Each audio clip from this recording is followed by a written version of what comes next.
I wrote this sort of biopic and partly autobiographical book, Fathers and Sons, 4 or 5 years ago, and it's a true story. Everything in it happened, as far as I could assess it. It was all really based on my grandfather's story.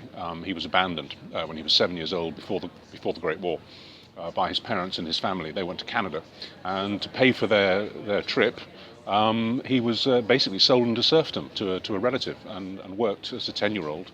On a farm in Shropshire, and never saw his family again until his mid-20s, and went through the Great War and everything. And it was an extraordinary start to a life, and it sort of bled into the lives of my father, obviously, and then into mine. The sins of the fathers sort of thing. Anyway, I wrote that, and I wrote it episodically, and pretty soon after it came out, quite a few people, my publisher, my agent, and readers, said they thought it read more like a novel than a factual book.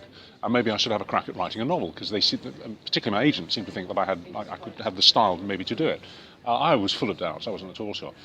So I said okay, and the years went by, several years went by, and I simply couldn't think of a plot. And occasionally my agent would ring me up, and literary agent would ring me up and say, well, I'll suggest you some plots. I said, no, I'm not going down that road. But I was barren of ideas, and every time I did have an idea, it was rubbish, and it didn't go anywhere. So until about 18 months ago, 2 years ago, I reached the point. It was a Sunday, I remember. No, Saturday, and I wrote an email to my agent and to my publisher, and I said, look, they say everyone's got a novel in them. I don't, clearly. I'll write you another factual book. So let's just forget this whole mad idea. And I went to bed. And the next morning, I woke up, and it was obviously something that had been going on in my subconscious for a long time. And this act of rejection allowed it to percolate up into my consciousness. And I had, as I was walking around the kitchen preparing Sunday lunch, suddenly, this epiphany. I could hear a family arguing in my head. And it was 1938, and they were arguing about the Munich crisis and appeasement and all that. And I knew who they were, I knew where they lived, I knew their names.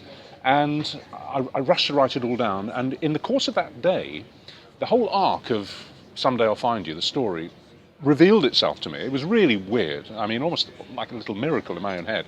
So by the end of the day, I knew the beginning, the middle, and crucially the end of the story, and I knew the first half was going to be in England, running up to the Second World War, then it was going to end with a double tragedy, and I knew it was going to finish in the south of France in the early 1950s. And once that had all occurred to me, it was like ants in the brain. I had to get them out, so I had to write it down. The book is dedicated to the men and women in the RAF in 1940, because they did save us from oblivion. There's no question about it. We owe them everything. We owe them the fact that you and I can sit here, probably the fact that you and I were even born, So there's that. I'd say that straight away.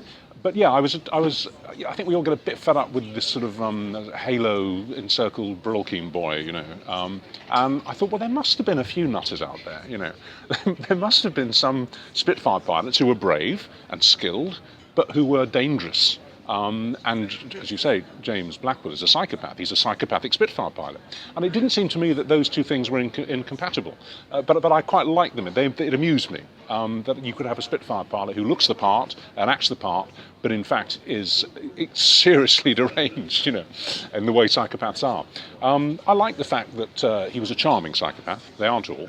I did a bit of research into psychopathy before writing it, and a psychiatrist friend of mine said, I have to say not my psychiatrist, had said to me that the most dangerous psychopaths are those who are the most charming, because they penetrate much further into other people's lives. They charm their way into them and then do terrible things, which is what James does.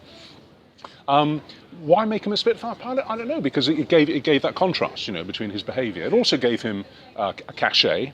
It kind of gave him, as an officer, the cachet to move into Diana's rather gilded upper middle class life. And of course, crucially, it gave him the opportunity to disappear in France, because of course he's shot down.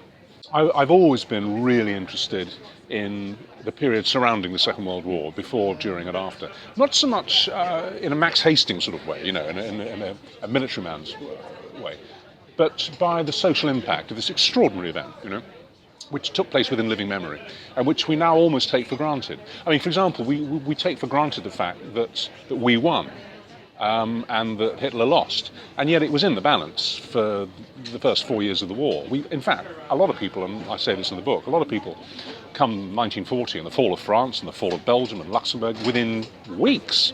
I mean, the First World War took 4 years to come to a conclusion.